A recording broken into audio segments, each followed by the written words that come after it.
Hey guys, this is a lesson on the distributive property. So before we get started on the distributive property, I want to give you a scenario. So let's say you and 3 of your friends want to go bowling. To go bowling, it costs $10 per hour to bowl and $5 for a rental per person. So per person, it costs $10 to bowl, and then per person, it costs $5 to rent.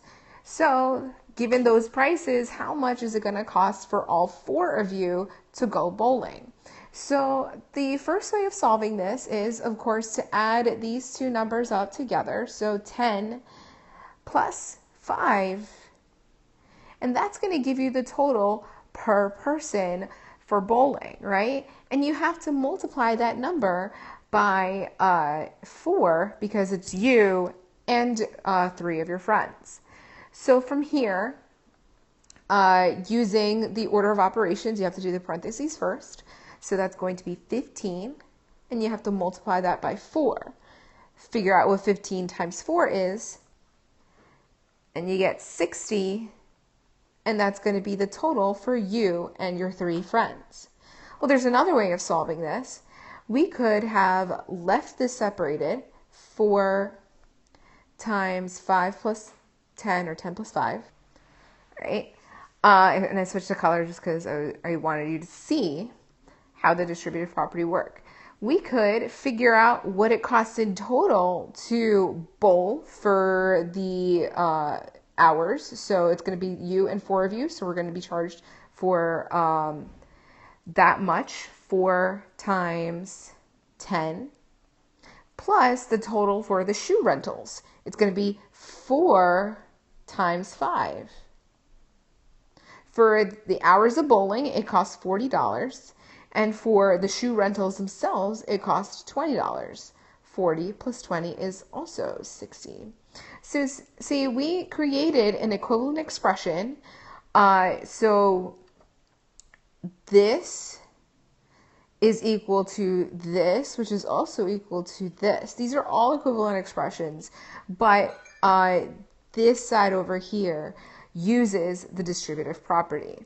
So just so you can see what it looks like in variables, the distributive property is the product of a sum or difference, meaning it's something being multiplied to a sum or a subtraction problem, addition problem, or subtraction problem. So we see a product because A is being multiplied by stuff inside parentheses, and inside those parentheses is a sum, or it can be a difference.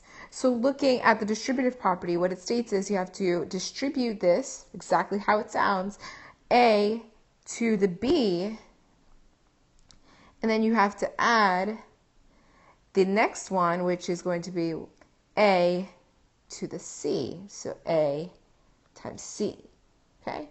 And then if you can combine like terms. We'll get to like terms in the next section. So let's look at a couple of examples. We have the numerical expressions, meaning we're just going to be working with numbers in these.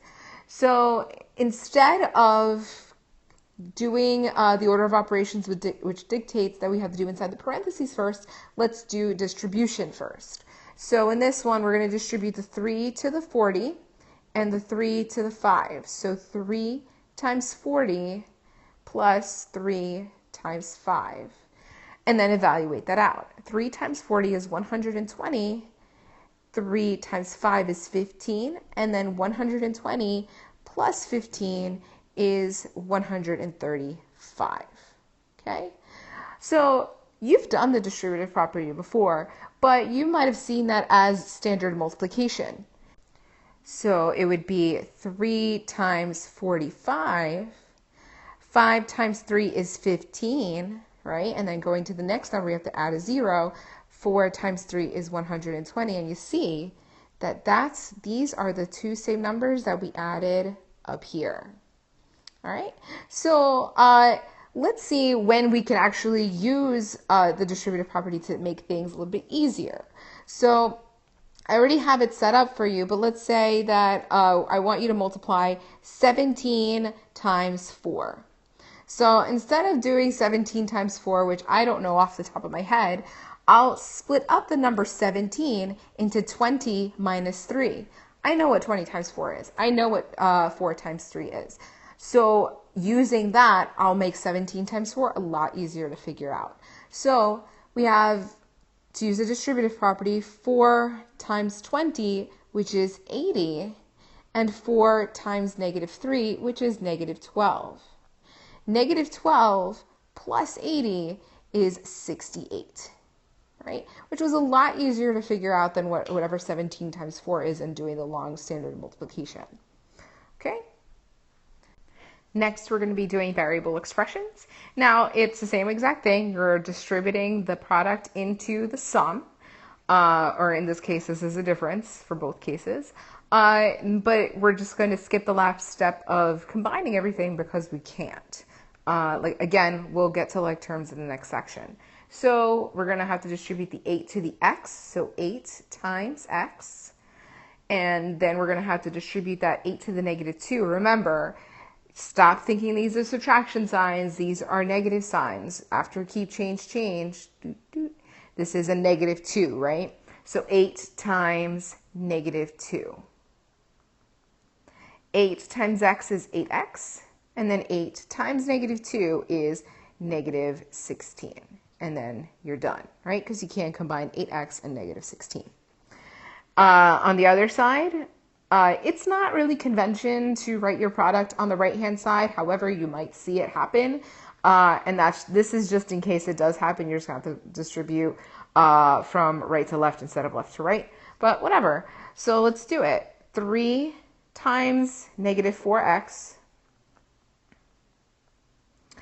Again, after keep, change, change, boop, boop. We have plus 3 times negative 5. From here, multiply everything out. 3 times negative 4x is negative 12x. 3 times negative 5 is negative 15. Can't combine anything, you're done. All right? And in this example, we're going to be distributing negative numbers. So if you look on the left-hand side, problem A, you're going to see just a negative hanging out outside of the parentheses. You can't just take the parentheses away. You have to distribute that negative sign. It's probably best if you think of that negative sign as like a negative 1. And you have to distribute the negative 1 into everything inside the parentheses. So negative 1 times y plus negative 1 times x. And then multiply everything out. Negative 1 times y is negative y. Negative 1 times x is negative x. So it's negative y minus x. All right. On the right-hand side, we have a negative 5 that's being distributed into everything inside. So notice that there is no parentheses around that negative 5. However, that negative sign is attached to the 5. So you have to distribute the negative 5 and not just the 5. Okay, so negative 5 times negative 3 plus negative 5 times 4x. Okay, negative 5 times negative 3 is positive 15. Negative 5 times the 4x is negative 20x, right? And then you're done. Now with this last set of examples, we're going to find areas of these figures, okay? So the first figure is a rectangle, and we have to find the area of the rectangle. So knowing the area of a rectangle formula, area equals base times height, we have to find out what the base is, find out what the height is. So the base in this case is going to be, whoops, that's not the base. The base here is going to be x plus 2, so we're just going to substitute a is equal to x plus 2. Okay, and h, the height, is going to be 3. All right, and now it's a product of a sum, so we're going to have to use distribution. So 3 times x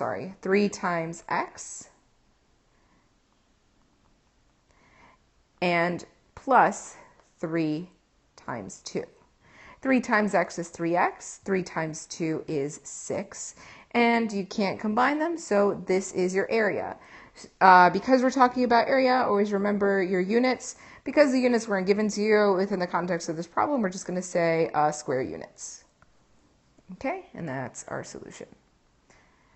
Looking at the other one, we have a triangle. The triangle area formula is area equal to 1/2 base times height. So because of that, we're going to plug everything in.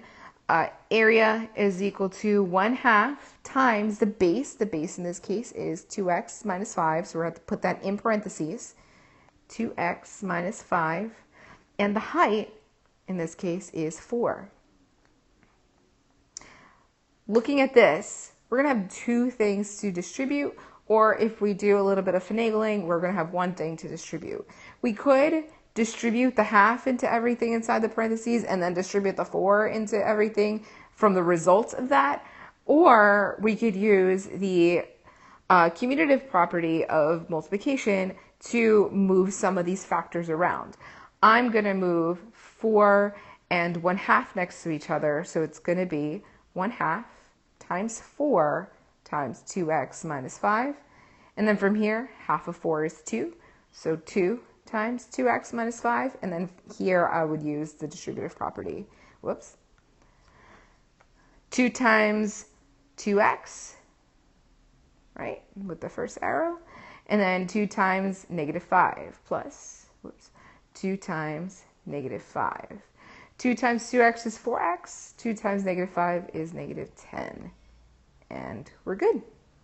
Again, units, because we didn't have any units that were given to us in the context of the problem, we're just going to say square units. All right. That's it, guys. Bye.